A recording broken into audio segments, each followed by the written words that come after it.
네, 안녕하세요. 대구 부동산 재테크 랑랑입니다. 날씨가 많이 추워졌네요. 바람도 그만큼 많이 차가워졌는데 우리들 마음속에 따뜻함만 가지고 있다면 춥지 않을 것이라고 여겨집니다. 오늘 또 이제 대구 부동산과 관련해서 조금 말씀을 드릴 건데, 아마도 이 영상을 보고 계신 분들은 대구에 살고 계시거나 대구 부동산에 투자할 생각이 있으신 분들일 텐데, 이게 항상 마음이 앞선다고 하죠. 당장에 뭔가를 시작하고 싶은데 막연한 두려움이 생기실 거라고 생각이 듭니다. 그래서 지금부터는 이러한 두려움들을 없애나가는 그러한 과정을 거칠 거거든요. 오늘의 주제는 투자를 하기 전 필수적으로 알아야 되는 대구 부동산 상식입니다. 특히 대출 부분에 조금 초점을 맞춰서 설명을 드릴 건데, 이 대출이 얼마나 나오느냐에 따라서 우리의 수익률에는 큰 변화를 가져오게 되는데, 이러한 것들을 보고 레버리지 효과라고 하는 거거든요. 우리들이 가지고 있는 투자금이 한정적이기 때문에 한도 부분에서는 최대한 많이 나오는 것이 좋겠죠. 그래야지 다음 투자도 또 원활하게 이루어질 수가 있을 거고요. 자, 지금부터는 일반적인 가이드라인에 대해서 말씀을 드릴 건데, 은행마다 대출 상품이 조금씩은 다르고, 그리고 내 개인적인 상황에 따라서 이자율이라든지 한도 부분에서 조금씩 차이가 있을 수 있기 때문에 제가 말씀드리는 부분이 일반적인 경우고 조금씩 다를 수가 있겠구나, 이렇게 생각을 하시면 됩니다. 그래서 대구 부동산에 맞춰서 설명을 드리면, 먼저 지역 기준이 있거든요. 여러분들은 딱 한 가지만 기억을 하시면 됩니다. 내가 투자하려는 그 부동산이 수성구에 있느냐 없느냐, 이게 가장 중요하거든요. 원래는 이러한 지역 구분을 나눌 필요가 없었는데, 수성구에 투자 세력들이 몰리기 시작하면서 집값이 급등하기 시작하고, 정부에서 봤을 때 이러한 것들을 조금 관리할 필요가 있겠다라고 해서 수성구에는 여러 가지 제약들이 걸려 있다라고 생각을 하시면 되거든요. 자, 그럼 수성구가 아닌 나머지 대구 전 지역에 대해서부터 먼저 말씀을 드려보겠습니다. 투자 방법에는 여러 가지가 있습니다. 일반 매물로 구입할 수도 있을 거고요. 청약을 해서 신규 분양을 받는다든지, 아니면 부동산 경매 정도가 되는데, 우선 일반 매물로 구입하게 되면 담보물 가치의 70% 정도 대출이 이루어진다고 생각하면 됩니다. 우리가 받는 대출이 주택담보대출인 건데, 사려고 하는 주택의 시세가 있을 거잖아요. 이 시세 기준은 보통 KB 시세를 적용합니다. 그 KB 시세의 최대 70% 정도에서 대출이 가능하다는 거죠. 그리고 만약에 저층일 때는 KB 시세 중에서도 하위권 평균이란 게 있는데, 요것들을 사용합니다. 자, 그 다음은 분양인데, 일반적으로 계약금 10%, 중도금 60%, 그리고 나머지 30%는 잔금으로 이루어지게 됩니다. 결국 대출을 받는 건 중도금 60% 정도이고, 나머지 40%는 내가 현금으로 직접 보유를 하거나 신용대출을 활용하시면 됩니다. 그리고 중요한 중도금 대출 60% 같은 경우에는 집단 대출이라고도 하거든요.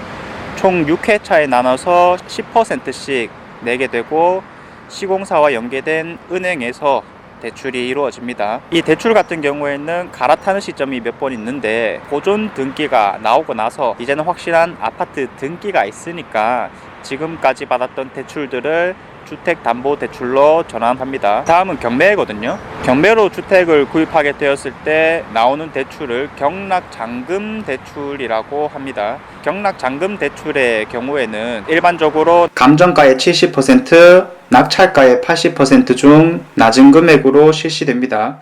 자, 예시를 한번 들어볼게요. 시세가 3억짜리인 집을 내가 한 2억 6천에 낙찰받았다고 치면, 3억의 70%인 2억 1천과 낙찰금 2억 6천의 80%인 2억 8백만원 중 더 낮은 금액인 2억 8백만원으로 대출이 가능하다는 겁니다. 네, 수성구가 아닌 대구 지역들은 대체로 이런 식으로 진행이 되고요. 꼭 대구가 아니더라도 규제가 없는 지역들, 자, 예를 들어서 규제 지역이라고 하면 투기지역, 투기과열지구, 조정대상 지역이 있는데, 이것들을 제외한 나머지 전국의 부동산들은 방금 제가 말씀드린 조건과 다 비슷하게 나온다라고 생각하시면 됩니다. 자, 그리고 대구 지역의 핵심인 이 수성구 지역에 대해서 좀 말씀을 드릴 건데, 우선적으로 좀 말씀을 드리자면 대출이 안 됩니다. 수성구 같은 경우에는 투기 과열 지구라고 해서 내가 주택을 한 채라도 들고 있다라고 하면 대출 비율이 0입니다. 0. 아예 안 된다는 말인 거죠. 정부에서 너 집 있는데 왜 수성구 집 사려고 하는 거냐, 아예 진입 장벽을 쳐놓은 거거든요. 그렇기 때문에 내가 현재 살고 있는 집을 2년 안에 판다는 조건을 내세우거나, 아니면 실수요자 무주택자들이 그나마 대출이 가능한데, 일반 매매를 한다고 했을 때 실수요자는 시세의 50%까지가 가능합니다. 그리고 무주택자 같은 경우에는 40%까지 가능하고요. 1주택자도 아까 2년 안에 판다는 조건 하에서는 40%까지 대출이 가능합니다. 그리고 이러한 기준들이 분양과 경매에도 똑같이 적용된다고 보면 돼요.